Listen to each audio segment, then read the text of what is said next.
Welcome to the Tech Egg. Don't get scrambled. Enjoy the video. You'll start by preparing the device and getting a coding app installed. Open the App Store and install Pythonista, Pydo, or Carnets. These provide interpreters and UI. Once installed, grant files and iCloud access so your scripts sync across devices, and attach an external keyboard if you prefer touch typing. If you need a Unix-like shell, add a shell or ISH next.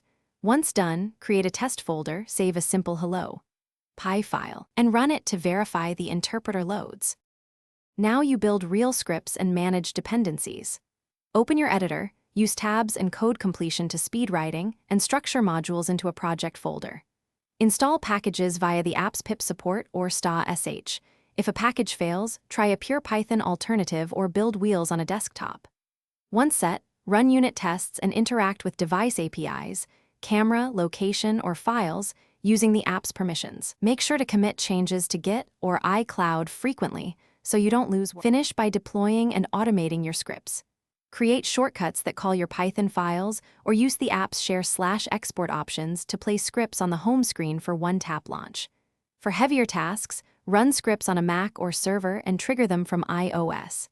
If something breaks, enable verbose logging, recheck app permissions for files, camera, or location, and retry. If failures persist, reinstall the app or build wheels on a desktop and transfer them. That often resolves dependency issues. Thanks for watching. Consider subscribing if I helped unscramble your problems.